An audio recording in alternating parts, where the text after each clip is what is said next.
What's up everybody, DRX Athletics here. Welcome to the series On the Path to Recovery, where we're going to show you ways in which we can repair and restore damaged muscle tissue that's been built up over time due to poor body mechanics. This is going to be part one of the shoulder series, where we're going to show you specific techniques, some myofascial release techniques, some stretching techniques on how we can improve the overall body mechanics, improve range of motion, reduce pain, and prevent injury. So let's dive into this.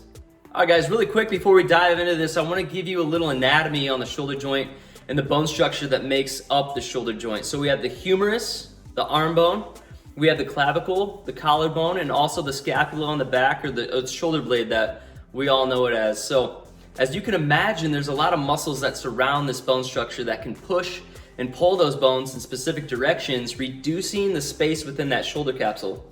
And that's going to cause impingements. It's going to cause a lot of wear and tear on the structures within that shoulder joint. So this is why the myofascial release techniques are so important to relax the muscles surrounding that bone structure to get it in a nice neutral position. Okay guys, step one to On the Path to Recovery. This is called flossing the scapula. All I have here is a lacrosse ball. You need some kind of ball with some firmness level to it. We're going to be breaking up some of that scar tissue within the thoracic spine and the scapula. This is a great myofascial release technique for the shoulder. Really increases the space within that shoulder joint, improving the overall mechanics, increasing mobility. This is great for any athlete who's taking their arm overhead or trying to just increase their mobility. This is one of Dalen and I's favorite exercises. So the idea here, we're going to set this ball in between his scapula and his thoracic spine, and we're gonna work it all the way up to his trapezius muscle. So I'm gonna start down here. Dalen's gonna lay back. He's gonna get all of his weight on there. He's gonna bring his feet nice and close to his glutes, knees up, and he's gonna work his arm nice and straight, as close to his head as he can. He's gonna sit around 20 reps or until the pain starts to reduce. Now this doesn't feel great, but it has amazing benefits to it.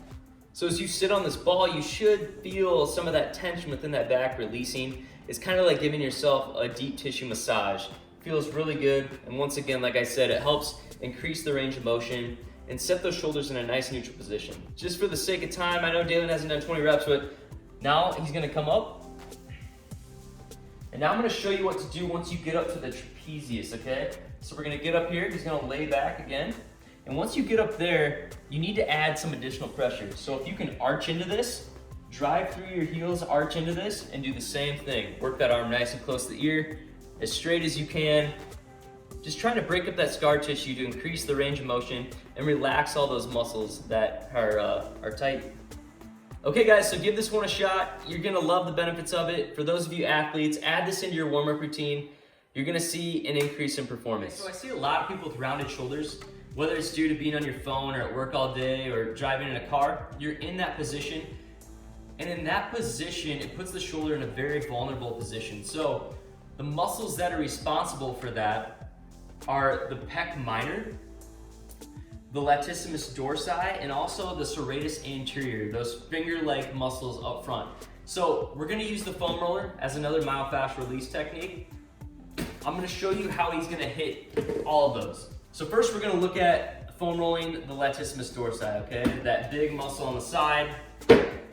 So Dalen's gonna extend his arm. I want his arm nice and straight here, and he's gonna put his pressure there. And when you're foam rolling, you don't wanna go fast, okay? This is a nice slow motion, trying to break up and correct the broken down muscle tissue. Yep, so he's gonna work all the way from the armpit and all the way to the bottom of that rib cage, working just like that. And if you cannot hold yourself up in the air on this, that's fine. Just lay on the ground, you're still gonna feel this. I recommend spending about 5 minutes each side. Now from this position, that's hitting the lat. Now he's gonna roll forward and he's gonna do the same thing. This is gonna hit that anterior serratus, which a lot of people don't realize how tight that gets, but it really does play a key role in shoulder mobility and increasing shoulder range of motion. When you're foam rolling, make sure you're relaxed. I don't want you tensing up because it's painful. Yes, it's painful, but you cannot tense up. It's gonna backfire on the muscles and it won't really help them release. Okay guys, now we're gonna attack the pec minor. I find that this is one of those muscles that causes the rounded shoulders.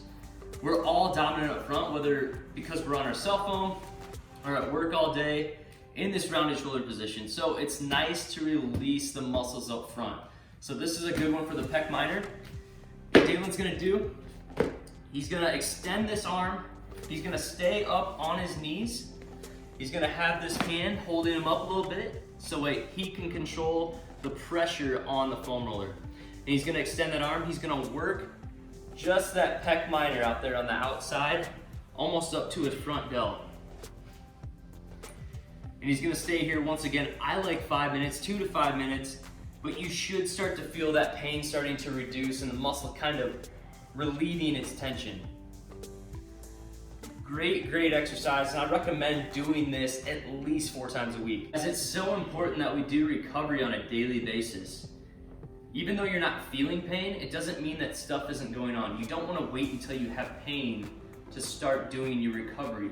Let's take care of ourselves. Let's take the time on a daily basis, find a routine to get all this covered.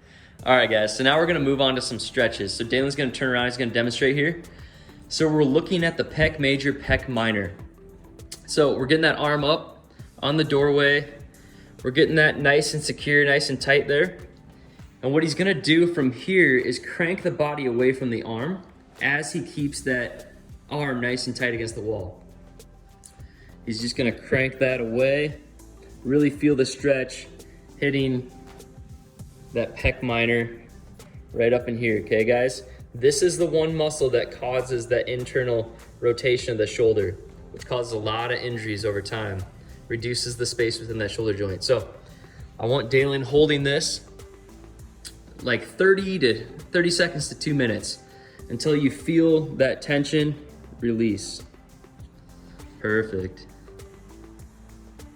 Guys, I recommend doing this every day. This is a great one to add into your morning routine. Awesome exercise here, awesome stretch.